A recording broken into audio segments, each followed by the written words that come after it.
Well, hi everyone, and welcome back to Waterhouse Forde.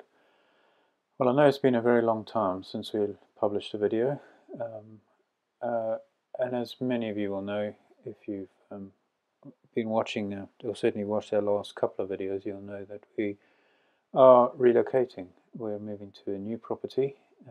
It's been a while, it's been a long journey. Number one, to get our property ready to sell, on the market, and then of course sold, and of course then finding a new property for us to move to that would be suitable.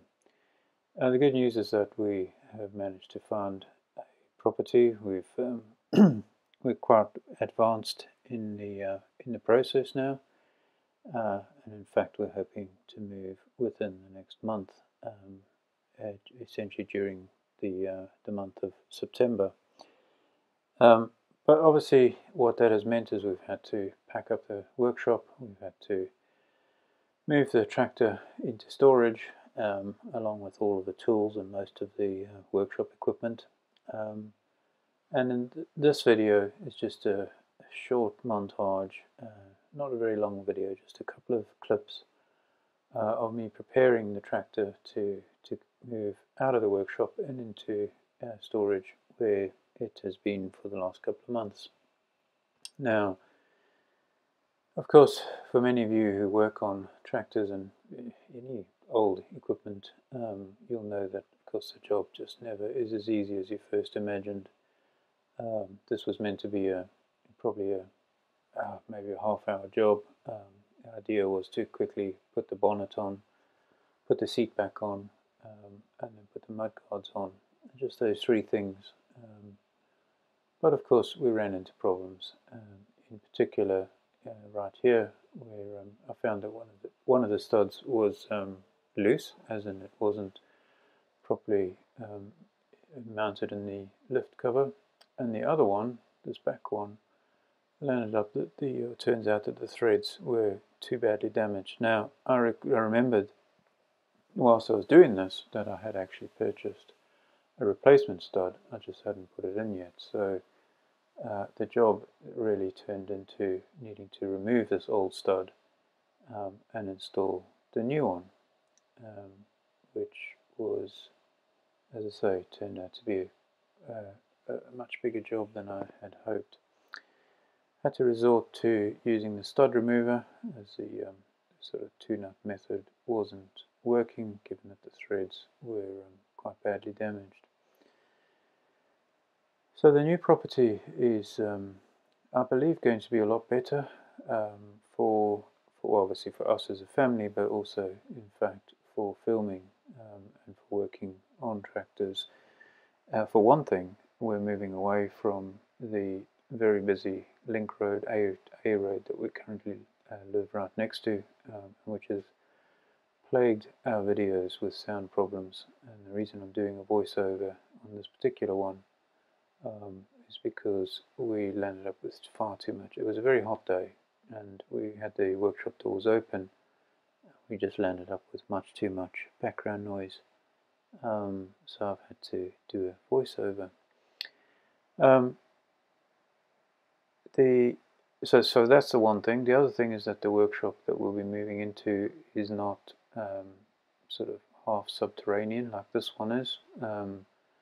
This particular workshop where I am now, it's essentially underground, because it's a kind of a lower floor of a large agricultural barn, and half of the workshop is essentially built into the bank, and the other half is solid concrete in order to hold up the barn above us.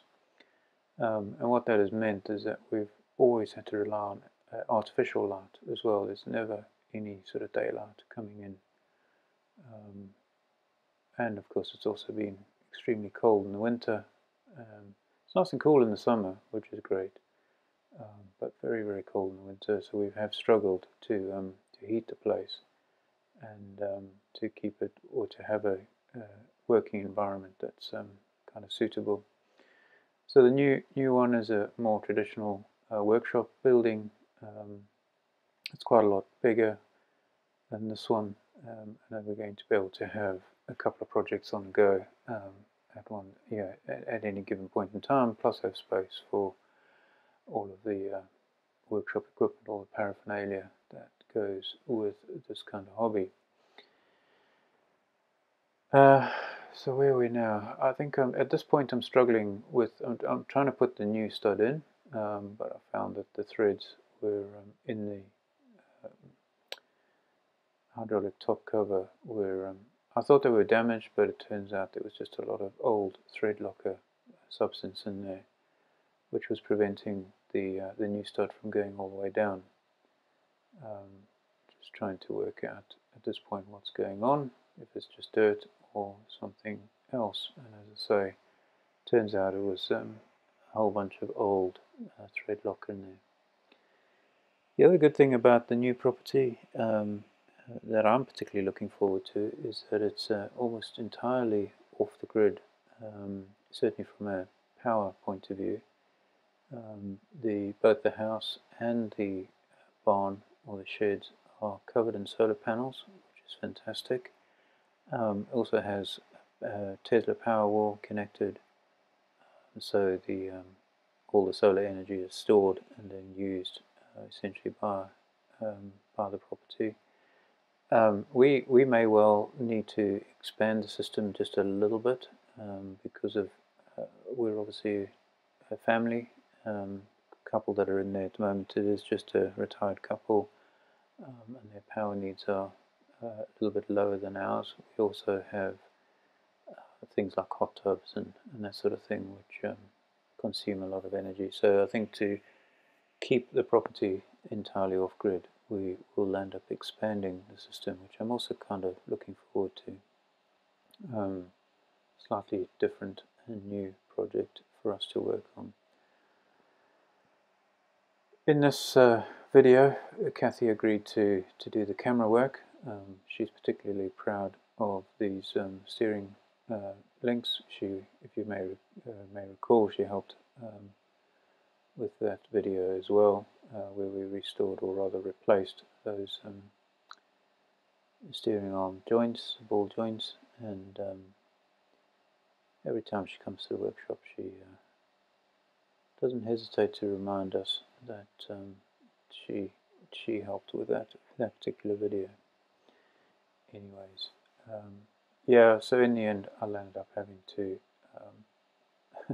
go and find the tap and die set. It had already been packed at this point. Luckily I knew where I'd packed it and where that particular crate was, and I was able to dig it out basically to clean out these threads. Sadly, obviously, the swath or the old thread locker is now falling inside the transfer case, but it's such a small amount, I don't think it'll do any harm. There's no oil in this transfer case yet anyway, so if I was worried about it, I could just fill the case with some old stale diesel or something like that, flush it, and then obviously replace with oil. Anyway, eventually managed to get the seat on, and of course now that the studs have been sorted out, the seat went on without any issue. It's on the Fergusons, taking the seat off and putting it back on is normally a 5-minute job, which of course is how I had hoped or it would go, but anyway, job done.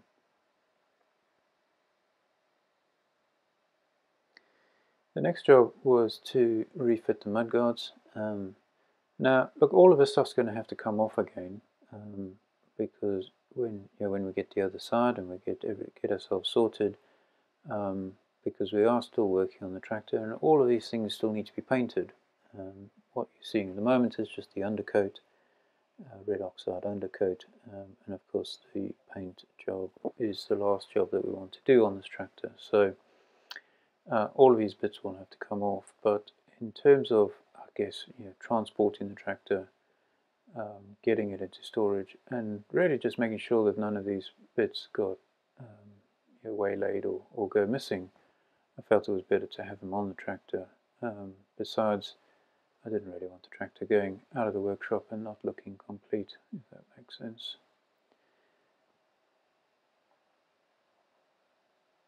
These bolts turned out to be also, the threads were not in great condition. I don't have a tap or a dowel large enough for these. I could clean them up, and I may well still do that, but of course these bolts and nuts are available from Agri Parts if you want to purchase them, and I may well do that. I didn't replace the lift arms or the brake rods or anything like that. They were small enough, and in fact had already been packed at this stage, and I didn't really worry too much about those. You can just see the lift arm pivot point there in the bottom right of the corner of the image. But things like the clamshells, the mudguards, the bonnet, and the seat, I wanted to get back onto the tractor whilst it's been transported. The storage unit that I'm using, basically, it's a local one. They have old shipping containers that they hire out, and they're perfect for storing this kind of thing, because you can drive right up to them, offload, and of course they're super secure, dry, and it's really it's a fantastic storage option. We've ended up taking two 20-foot containers, one for the tractor and a couple of other bits, machinery and implements and that sort of thing, and the second one for all of the workshop equipment. Well, look, this video is coming to an end. This is pretty much the last job, and I'm sure you're bored out of your skulls already watching me put nuts and bolts on. Look, we obviously hope to get back to normal as quickly as possible. This whole process has taken probably about 2 months longer than I had hoped. Unfortunately, that's just the way things are these days. But it's not long now. As I say, within the month of September we will be moving. Everything is now in place. We hope to exchange in the next couple of days, and we should complete around mid-September, meaning that we can get in and we can start getting ourselves sorted. There will be a couple things we need to prioritize, but obviously getting the workshop ready, getting the tractor, getting this project back up and running is a priority for us as well. So I'm hoping during October that we'll be back to normal service. Anyway, listen, hope you enjoyed this. Sorry for the lack of content. Have a great week, everybody. Speak to you soon. Cheers.